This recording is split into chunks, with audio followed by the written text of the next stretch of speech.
Thanksgiving has a new meaning this year in the Phillips household. Instead of like things like a phone or something like that, it's going to be more like I'm thankful for being alive. 16-year-old Jesse Phillips went in to have a routine procedure to fix his deviated septum when he had a heart attack on the operating table.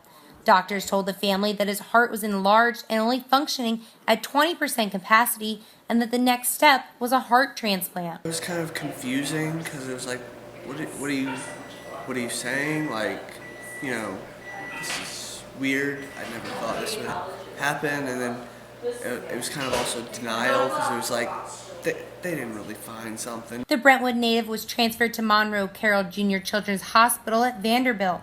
12 days after being placed on the transplant list, Phillips was told that he received a heart.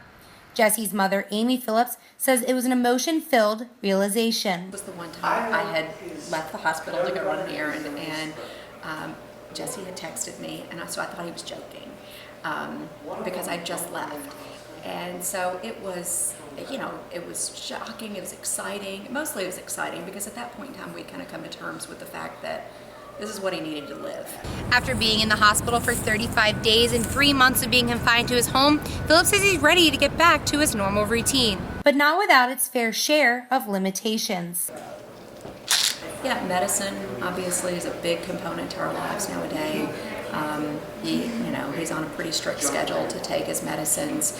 Without that, his heart would, his body would start to reject his heart. Phillips is looking forward to getting back to the basics. I'm planning to keep running half marathons like I have been doing, and hopefully if all goes to plan, I'll be playing rugby next year. And going on an annual camping trip with his father. I think he and his dad have already planned another trip to Colorado this next summer, where they were hiking last summer, so that they can kind of recapture some of that outdoorsy trips that they've had before. But for the more immediate future, Phillips and friends are holding fundraisers to gather presents for kids who won't be able to go home for the holidays. For the University of Alabama, I'm Emily Passwaters reporting.